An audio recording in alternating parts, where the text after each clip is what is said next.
What's good, YouTube? It's your boy Show with another video, and today we're talking about one of the most, I want to say underrated so bad. I really do. It's not underrated at all. It's Hunter x Hunter. It's probably one of the highest rated shonen anime that has ever touched Earth. Now, if you don't know, it's made by the same person that has done Yu Yu Hakusho, Togashi himself, the GOAT. Now, he has had serious health problems, so that's why the anime is not finished. The manga is not finished, but it's currently being redone. Like, not redone as in like a remake, but redone as in they're continuing it. I don't know why I said redone. Hunter x Hunter did originally have an original series that started in 1999 and ended in 2001. It totaled 62 episodes. They originally came back a year later in 2002 for 30 more episodes, totaling at 92 episodes total, and that ended itself in 2004. But that was just the original 90s version of Hunter x Hunter. Now, they actually came back with the remake, which is probably what you guys know. And that remake, done by Madhouse, started in 2011, ended in 2014. It had a total of 148 episodes. So this show is one of the greatest because obviously it got a remake. I think anime is getting a remake now. We got a couple right now that's getting a remake that is older animation. That is Rurouni Kenshin is currently doing its remake series.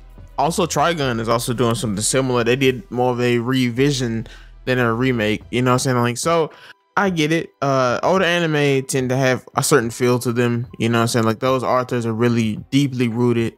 A lot of the anime that comes out today takes influences from these older shows, and they had something like Hunter x Hunter come out in like 2011. It gives it sort of a new feel to it. So the animation is new, but the concepts and the darker anime, like the darker versions of like anime and all of those concepts and stuff, come from back in the 90s. When you discuss Hunter x Hunter though, it's normally known as like an S-ranked show, and the reason I feel like it's an S-ranked show is because it has the violence. You know, so it has the murder, it has the darkness that should exist inside some anime. Some anime don't really call for it. This one definitely did. Some anime call for it, but they don't deliver it, which makes the anime seem very childish, very kid-friendly. But a lot of anime people don't want to be kid-friendly. That's just the truth. The reason why I love Fairy Tail, and I think it's a good anime, I would never put it up with something like Hunter x Hunter, because even as a kid, even growing into an adult, I feel like I want a story that doesn't necessarily hold my hand. I have to rise and be smart enough to understand the show. And I feel like Hunter x Hunter does that perfectly. Now, Hunter x Hunter has a power system. It has technically the best power system in all of anime. If you've pretty much seen a video, anybody's videos, anybody's ranking, this is probably the best power system that can ever be, because it's based on the power of imagination and the power of limits and surpassing those limits, but without being kind of cheesy, without being trash. It allows you to write in circumstances where a character could be more powerful than they could even really imagine. The characters can be so powerful in a short time due to the limitations that they put on themselves. We'll get into that a little bit later, but severely limiting themselves creates their power, makes their power stronger. And I feel like it actually provided a lot of assistance with the power scaling in Jujutsu Kaisen. Here's why I have theories about that. I didn't actually look up and see if they was actually inspired by Hunter x Hunter, but you can kind of see it everywhere. Like Jujutsu Kaisen definitely has some Bleach like inspirations, and it definitely has some Hunter x Hunter inspirations, because the power system in JJK is similar to the power system in Hunter x Hunter. Like with Nin, you're born into different types. Now Nin has 6 different styles. You have a conjurer, a manipulator, an emitter, a transmuter, enhancer, or you can be a specialist, which is usually determined by water divination. Now, this is an interesting concept because in Jujutsu Kaisen, there's something sort of similar to this. I do remember in a certain episode he mentioned to Yuji that you're born with your curse technique. There's a slightly different, because certain clans can actually give you certain abilities, where in Nin, you know, you're born to a certain type of Nin type. And depending on that depends on what your powers are like.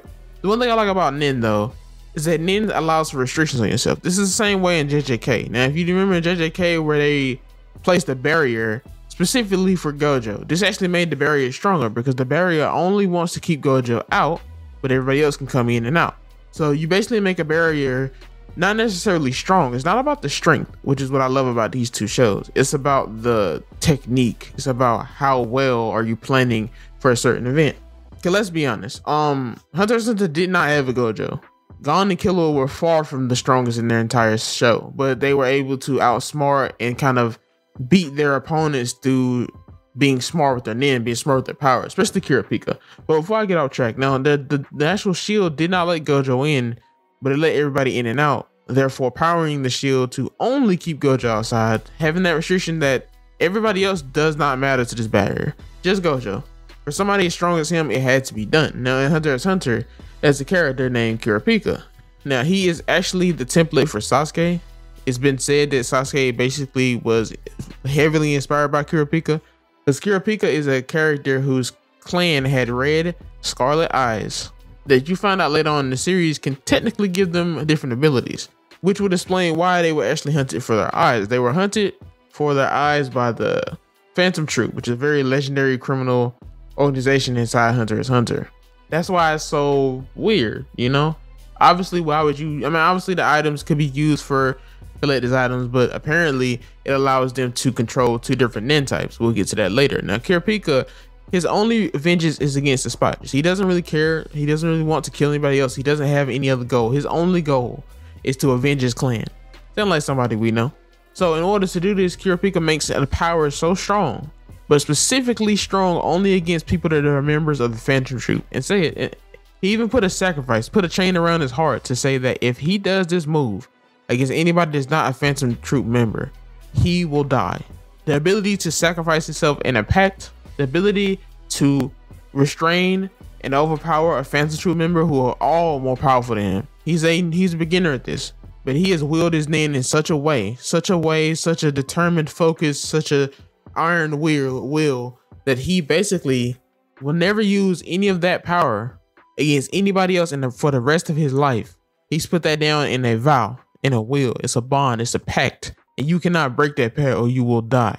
This is what makes him such an interesting character, because he could have been strong without it. In years, he probably could have caught up to the spiders, you know, through training, but he knew where the spiders were going to be. He needed to gain such strength in a very short time. This allows him to make an ultimate sacrifice, in which he would sacrifice his own heart if he ever strayed from his path of hunting the spiders. That's what to me is so great about this show. I think JJK is such a great show, because even in JJK, in one of the recent episodes, they mentioned that the lady that controls crows, I forgot her name, Mei, I think her name is Mei. She has the ability to control crows, which is cool for her curse technique, but what she does to make it stronger is that she basically enforces like a pact on the birds. The birds will give up their life, and in terms of giving up their life, they're able to exceed their limits and become insanely stronger. Like, she's able to basically dive bomb these crows, and because the crows will give up their life for her, she's basically unlocking the limits of her power to a crazy extent.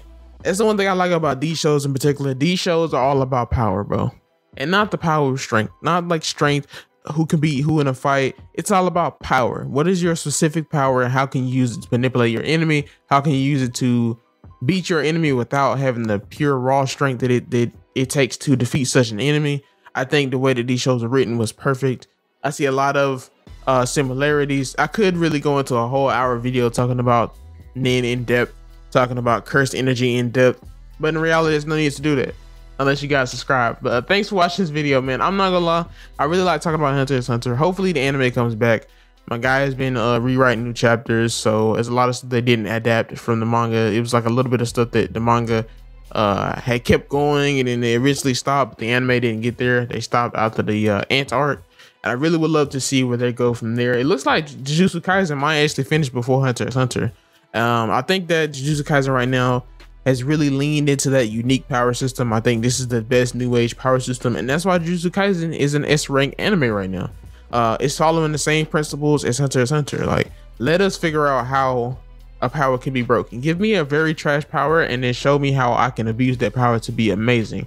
It's something they could have did with My Hero. They actually sort of did, but in reality, the 3 main classmates have the most OP power. But with Mirio, Caroline Mirio, they show him having a power that's not necessarily a good thing, but he uses it in the most broken way possible. So with that being said, guys, thanks for watching. Please subscribe, and I'll see you guys next video.